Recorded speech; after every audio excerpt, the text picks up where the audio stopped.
Statement. We'll take some questions. And when he's done, we got Abe Asad, Zach Glazer back here, and Alex Marinelli will join us momentarily. So, Tom, I'll let you kick things off, and we'll throw it up to questions. It's a good thing that, see, I thought this press conference was at 2:15. And it's a really good thing that it was at 2:30 because I was ready to go on a tear with some Iowa football opponents. And the chirping this, and then Ferentz just keeps whipping tail. I mean, I just keep hearing this stuff, and this guy's going to Southern California, and that guy's going to Southern California, and he might end up at LSU. And they got like 12 losses between them. And yet they keep talking about the Hawks, and then you know what? The Hawks keep coming out on top. How's that? Did you learn from the guys' performances at the League this weekend? I learned that the season started, and we have Princeton in front of us. There's always little things to look at, to talk about.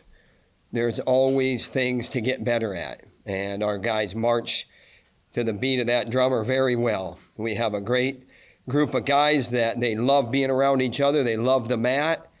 It's a lot of fun for them to grow in their wrestling, and when they come back from a weekend like that with a lot to work on, it's a little bit different than maybe like analyzing a practice room situation and then trying to get better there. So we're, as we like to say, the season is upon us. We're there. You know, this team is made up of a lot of veterans.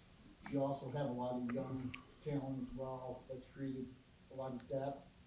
Could we see just different lineups pretty much throughout the season to give guys breaks and keep people fresh and get other guys mat time, stuff like that? I think that's an individual by individual basis. It always is. We're all competitors, and we all want to be on the mat. But what's best for the individual is what's best for the team. And if I'm wrong in that assessment, then that will be on me.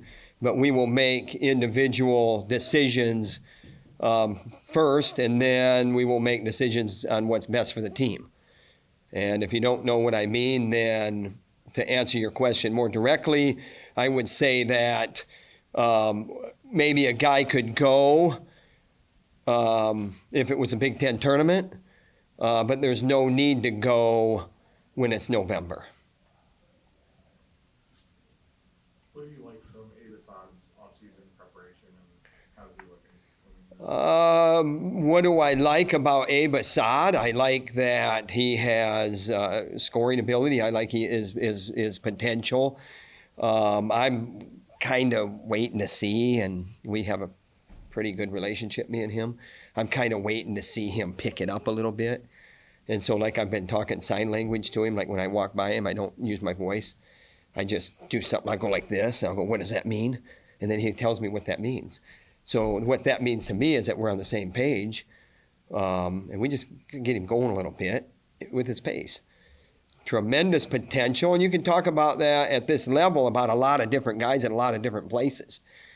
And we also know that the edge is what sets us apart as competitors, and one of his edges is going to be the pace that he wrestles at, and add it to your wrestling, and don't wait.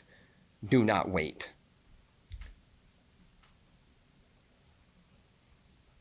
Jesse wrestled attached this weekend, and it looks like he's listed to go this Friday. What kind of won did that decision to throw him out there? I don't think you're throwing anybody out there. These guys have been here a year. You wouldn't say we were throwing him out here if COVID hadn't happened. In my mind, we have several people in that category. Reyna, Schriever, Kennedy. We threw them out there the same way. They just weren't out of red shirt. What goes into that is an individual basis like we talked about.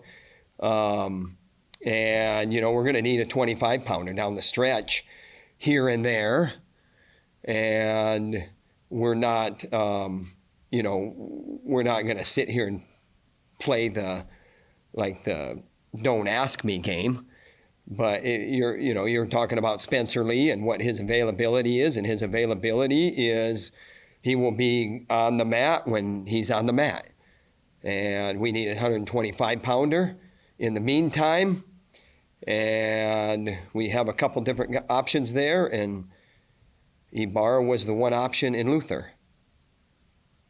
What do you like about the way he specifically wrestled on Saturday? I like that he can stay in there and go after some things where in the past maybe he wouldn't stay in there and go after things. He would try to run a clock out maybe when there's 3 minutes left. That's not a good habit. And he stayed in there and didn't look at the clock and watch it tick down, and you're vulnerable when that happens. And I think he's probably very eager at this chance he has.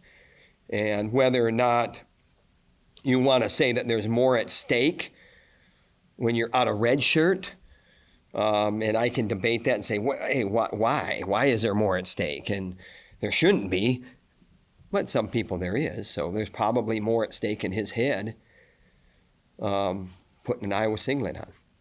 Shouldn't be the case, but it is sometimes. Tom, do you have to say anything to your guys about the fans in the building for the first time in 2 years? What to expect? I think they know. They saw what they see. They saw fans in Luther, and I saw a volleyball game that had the coaches were wearing masks. When I clicked on the Big Ten Network the other day, or when I was flipping the channels, I don't know where it was. Anything can happen. Is there still a mask mandate somewhere? I don't know. Whatever they tell us to do, we will do. And we've sold a record number of season tickets, and that's exciting. The thing about Iowa wrestling is the footprint that it carries from a media point of view. It is no secret that our fans are hungry for competition, and not just in Carver Hawkeye Arena, but everywhere we go, everywhere we're going to go. Florida, Arlington, Texas, Ames, Iowa, everywhere we go, Carver Hawkeye Arena. Big Ten tournament in Lincoln, Nebraska. We're going to Lincoln, Nebraska the week before that. Got people talking about those events. We're going to be here, we're going to be there. And of course, we'll be in Carver Hawkeye Arena. So I don't think we have to talk much about it. There have been some dominant teams that have come through, obviously, in the past. What is it about this team that has led to, a record number? This is a huge amount of season tickets sold. What makes this different than maybe the dominant Iowa teams from before? Well, there weren't fans last year, so add that to it. People are hungry. Fans are hungry. There is potential for a very powerful team. And there's some new blood that you're throwing in there. And we talked about the storylines are deeper than just, a high-powered team. And, there's some things that are clearer now, maybe after Luther, but, it's still week to week or day to day or however you want to say it. So a lot of work to do. There's a lot of time. We're starting in November. That's good. We're not waiting until January. COVID's not behind us. But hopefully the protocol is, relaxed enough to where our fans are able to enjoy, Hawkeye athletics indoors the way that they should be able to enjoy athletics indoors. Do you want fans, or do you expect fans to want competition within your wrestling room? For example, the battle behind Spencer at 125, for example. Not sure there's a battle with Spencer at 125. You can use some other examples, maybe be more, whatever, but 65, you can use that example. You can use 133, you could use that example. Yes, we want competition. We want competition. We want young guys thinking that they can go. We want young guys thinking that it's their turn, and why wait? What's gonna go into the decision at 149? Seabrook won the tournament. You know, like I said, it's November. There's a lot of competitions. I mean, we got 3 guys there, right? 1, 2, 3 at Luther, and overtime match, and then medical forfeit in the finals. It's probably pretty even, but you know, we'll evaluate day to day and week to week. What's that? Max Murin? Good. Yeah, he factors in. So for sure. So.